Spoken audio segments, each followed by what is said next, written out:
Angkatan Bersenjata Federasi Rusia terekam beroperasi menuju posisi benteng pertahanan pasukan Ukraina. Rekamannya ramai beredar di media sosial Telegram pada Selasa 3 Januari 2023. Menggunakan pesawat tempur, prajurit Rusia lakukan pemburuan pada kendaraan militer Ukraina yang sedang beroperasi. Tidak hanya itu, prajurit Rusia juga menargetkan serangannya pada tentara-tentara Ukraina yang terlihat. Tampak rentetan serangan dilepaskan secara bersamaan oleh pesawat tempur tersebut. Hingga video ini beredar, beragam komentar dituliskan warganet. Memasuki hari ke-314, Rusia melaporkan 355 pesawat Ukraina, 199 helikopter dan 2.749 kendaraan udara tak berawak, serta 399 sistem rudal anti pesawat dieliminir sejak awal operasi khusus. Sementara itu dari kubu Kiev, Kementerian Pertahanan Ukraina melaporkan 720 tentara Rusia dieliminir dalam 24 jam terakhir.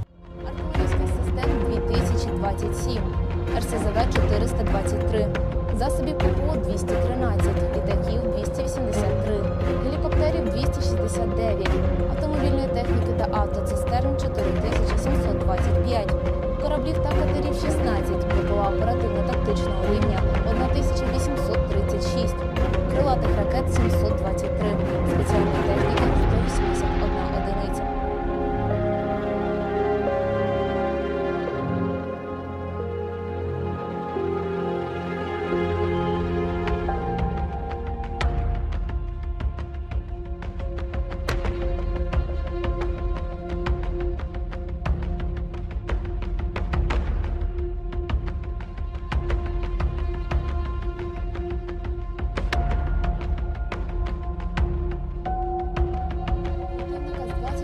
Лютого 2022 року по 2 січня 2023 орієнтовно склали.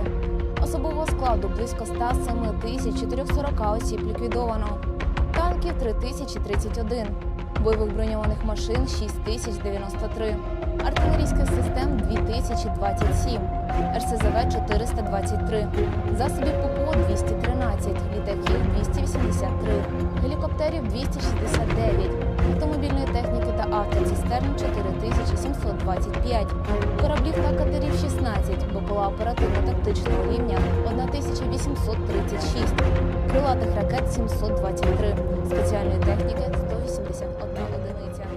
Дані уточнюються. Terima kasih sudah nonton. Jangan lupa like, subscribe, dan share ya.